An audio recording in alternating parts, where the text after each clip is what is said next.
بسم الله الرحمن الرحیم. نن زمونږ د تسهیل الادب د اولې حصې اول نمبر سبق دی او الدرس الاول اول نمبر درس هم دی. او نن درس کې اول مونږ لږ ورته د تسهیل الادب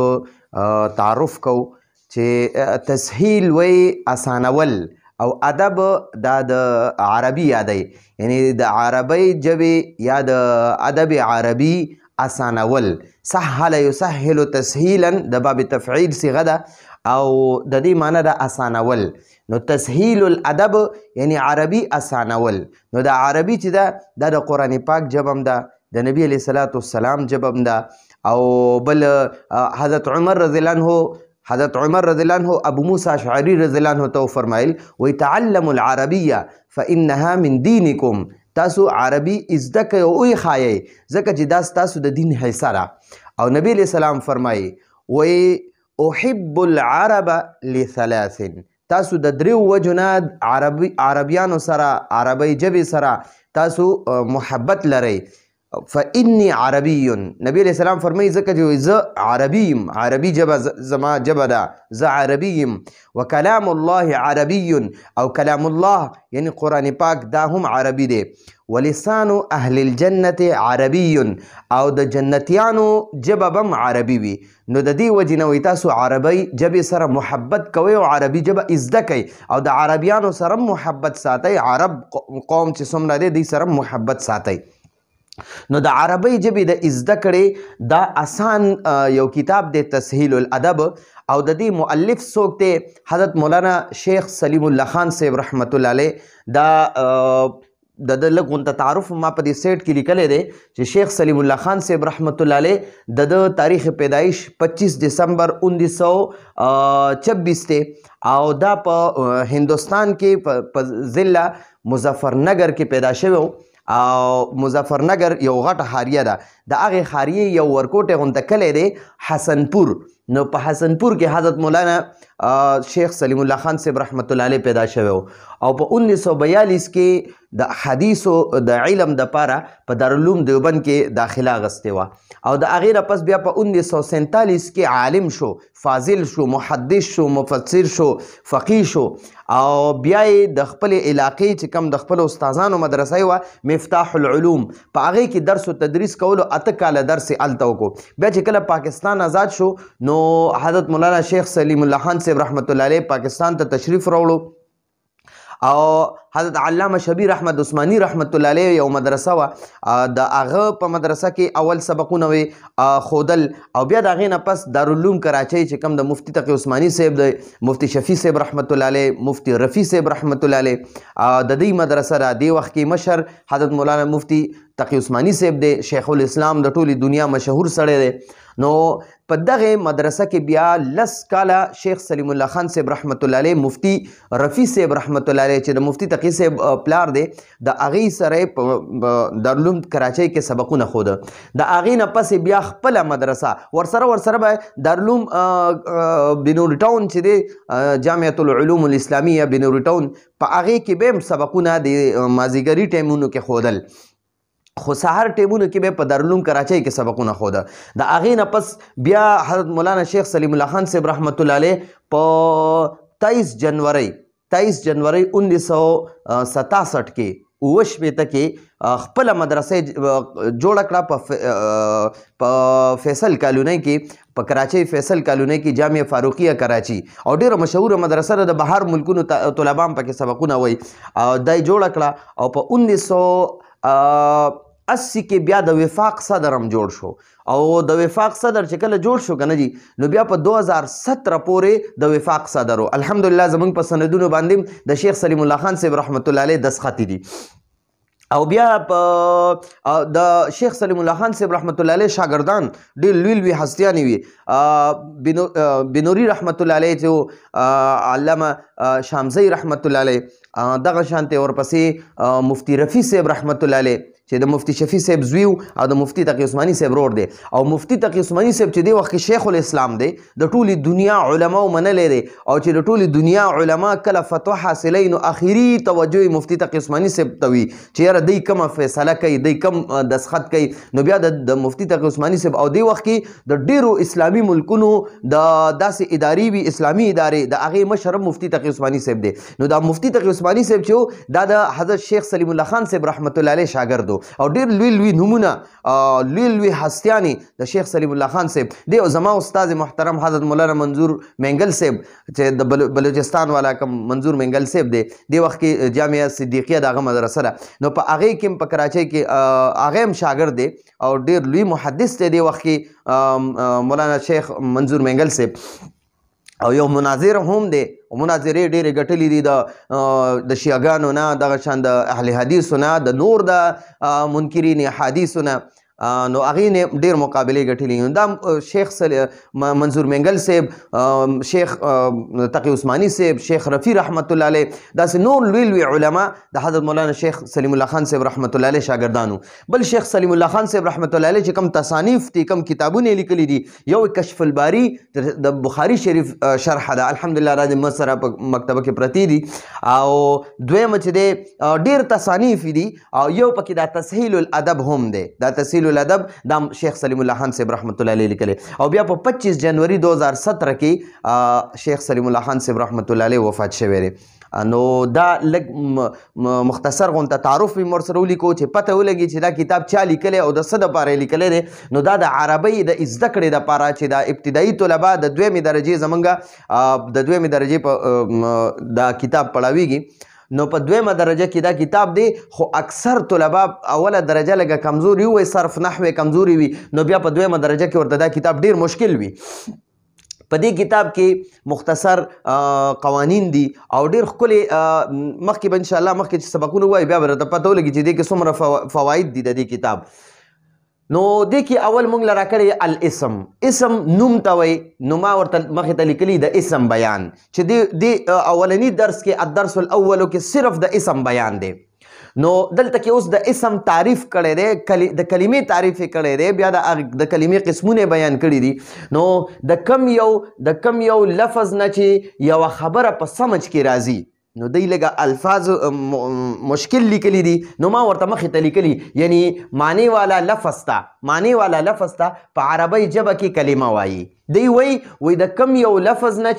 د کم لفظ نه چې یوه خبره په سمج کې راځي د کم لفظ نه چې یو خبره په سمج کې راځي په پویه کې راځي یو انسان چې د یو لفظ په معنا باندې پویه شي نو دقې لفظ ته چې انسان په معنا پوهیږي نو په عربی کې هغې لفظ ته کلمه وایي دلته ورته ما لیکلي یعنی معنی والا لفظ ته کلمه وایي بیا د کلمې درې قسمونه دي اسم فعل حرف دا د کلمې درې قسمونه دي نو مونږ به نن صرف د اسم باس کوو اسم نوم ته وایي فعل کار ته وایي او حرف داسې یو حرف وي چې هغه د اسم او د فعل نه بغیر نیمګړی وي اوس دلته کې ورته مونږ لیکلی دي اسم نوم ته وایي اسم نومونو ته وایي د هر یو څیز نومونو ته وایي د انسان نومونو ته اسم وایي د حیوان زناورو نومونو ته اسم وایي او د ځایونو نومونو ته یعنی ښارونه ملکونو وغیره نومونو ته هم اسم وایي نو دلته کې مونږ له د اسم مثالونه راکړي دي امثله د مثال جمع ده مثال یو ته وایي امثله ډېرو مثالونو ته وایي نو ما ورته مخې ته مانم لیکلي مثالونه الامثلتو نو دلته ورته ما لیکلي مثالونه نو یو ته مثال وای په عربی کې مونږ ورته مثال وایو دو ته مثالان په عربی کې مونږ ورته هغې ته مثالونه وایو او ډېرو ته د دوو نه زیاتو ته الامثله وایي امثله ډېرو مثالونو ته وایي ټیک شوه نو مکه چې دی د مشهور د ښاري نوم دی د عربو ملک چې کوم ځای کې نبی علیه السلام پیدا شوی بیت الله شریف دی نو هغه مکه د ښار نوم دی مدینه دا هم د ښار د مدینې منورې نوم دی المدینه تو دا د یو ښار نوم دی کراچۍ زموږ د پاکستان یو کراچۍ ښار دی نو د ښار نوم دی اسلام آباد د پاکستان دارالخلافه ده دا هم د ښار نوم دی او حامد د سړي نوم دی ټیک شوه ساجد هم د سړي نوم دی محمد هم د یو سړي نوم دی سلما د یوې ښځې نوم دی او المدرسه مدرسې ته هم وایي او سکول ته هم وایي په عربی کې الکتابو کتاب ته وایي الکراستو کاپۍ ته وایي نو دا یو څو دا ټول نومونه دي اسم دا مکم اسم دی مدینم اسم دی کراچي اسم دی اسلام آباد حامد دا ټول اسمونه دي دا اسم قسمونه درته موږ ته لیکلي دي اوس وایي الکلمات الجدیده الکلمات الجدیده تو یعنی نوې کلمې نوې الفاظ نوې لفظونه نو کلمات لفظونو ته وایي د کلمې یو لفظ ته کلمه وایي خو معنی والا لفظ ته چې معنی وي هغه ته کلمه وایي او چې د یو نه زیات شي یعنی دوو ته کلمتان وایي او د دوو نه چې زیات شي نو هغې ته کلمات وایي نو الکلمات الجدیدتو یعنی نوې جدیده نوې ته وایي نوې لفظونه نوې کلمې نوې لفظونه ما ورته لیکلي نوې الفاظ نو ګورئ السماء معنی ورته لیکلي آسمان النجم نجم ستوري ته وایي ستوری د ماسخوتن چې کم ستوري په اسمان کې راوځي هغې ته نجم وایي شمس نمر ته وایي نمر ته ټیک شوه موږ ورته نور وایو خو لیکلی کېږي نمر ټیک شوه القمر چې دی دا سپوږمۍ ته وایي القمر سپوږمۍ النورو رڼا ته وایي رڼا ته نور وایي السحاب وریځې ته وایي وریځ المطر باران الارض زمکه الشجر ونه بوټی الثمر میوه دا خوراک وغیره میوه هغې ته یعنی فروټ چې څومره دي موږ ورته فروټ هم وایو دغه شان میوه ورته موږ پښتانه وایو انګلیش کې ورته فروټ وایي او په دغه کې اردو کې ورته پل وایي او عربی کې ورته الثمر وایي ثمر الزهره چې دی ګل ته وایي ګل د هر یو څیز ګل ته چې کوم د الوچي ګل وي د خوبانۍ ګل وي د سیب ګل وي د دغه څیزونو ګلونو ته زهرتون وایي زهره الزهرتو او چې کوم د ګلاب غټ ګلونه یې که نه ګلاب ګل نو هغې ته الوردتو وایي ورده ورته وایي ښه القلمو قلم ته وایي الدواتو نو دا دوات ته وایي چې کوم هغه صحیح په کوم هغه لوښي کې اچوي هغې ته موږ دوات وایو حقیبه بستې ته وایي دا کم بیگ انسان غاړې ته اچوي یا شاته بسته اچوي نو هغې ته الحقیبه ته وایي الحقیبه بسته یا بیگ کرسی ته وایي الطاوله چې دی ټپایي ته وایي ټپایي یا ورکوټې میز وي یو غټ میز وي یو ورکوټې میز وي غټ میز ته په عربی کې مکتب وایي مکتب او ورکوټې میز ته طاوله وایي طاوله چې کوم داسې څلور ګوټه ورکوټه غونته میز وي هغې ته ټپایي هم وایي نو هغه ټپایي ته طاوله وایي الشباک کړکیانو ته وایي د کمرې چې کم کړکۍ وي بهر طرف ته وتې وي هغې کړکیانو ته شباک وایي الوردتو د ګلاب ګل الزهرتو عام واړه ګلونه چې کوم د هرې ونې وي نو هغې ته زهره وایي او چې کوم د ګلاب ګلونه وي نو هغې ته ورده وایي الوردتو الشارع سړک ته وایي سړک الفرسو اس اردو کې ورته ګوړه وایي موږ ورته په پښتو کې اس وایو او په عربی کې ورته الفرس وایي القطوه چې دی دا پیشو ته وایي پیشو ته او الثوب کپړې ته وایي دا جامه وغیره کوم کپړه دغې ته وایي الحبر صحیح ته وایي صحیح ته موږ چې د قلم کې کومه صحیح اچو یا پخوا به قلمونه نو موږ به په یو څیز کې توره صحیح اچولې وه قلم به پکې والو په هغې به هم لیکل کول نو هغه صحیح ته چې دی که نه صحیح ته هغې ته حبر وایي حبر په عربی کې ورته الحبر صحیح ٹھیک شو جی او بیا ما ورته دلته غونته کې تعارف لیکلی دی وایي دا ټول د اسم مثالونه دا السماء النجم شمس قمر دخوا قلم دوات حقیبه دا ټول د اسم مثالونه دي نو څه پکې د ښارونو نومونه دي څه پکې د انسانانو نومونه دي څه پکې د ځناورو نومونه دي او څه پکې د څیزونو نومونه دي نو د دې ټولو سیزونو نومونو ته اسم وای. لکه الشمس د نمر نوم دی، القطوة د پیشو نوم دی، او دا نوي الفاظ دا الکلمات الجدیده دا نوي الفاظ ټول نومونه دي. تاسو دا ټول نومونه یاد کړئ. نو چې کله دا ټول نومونه یاد کړه نو ان شاء الله مخکې درسونو کې به دا استعمال راځي، بیا به موږ ته ان شاء الله دا یاد وي. نو دا الفاظ معنی هم ښه طریقې سره یاد کړئ، دا الکلمات الجدیده او دا امثله چې موږ لا راکړي د اسم مثالونه یې راکړي دغه هم تاسو یاد کړئ. د اسم دا تعریف هم لږ یاد کړئ. نو لږ غونته هم د شیخ سلیم الله خان صاحب رحمت الله علیه تعارف وکړو، د عربۍ لږ غونته کې فواید بیان کړه چې عربي د نبی علیه السلام ژبه هم ده، د الله پاک کلام قرآن پاک چې دی دام په عربی کې دی، او د جنتیانو ژبه هم به په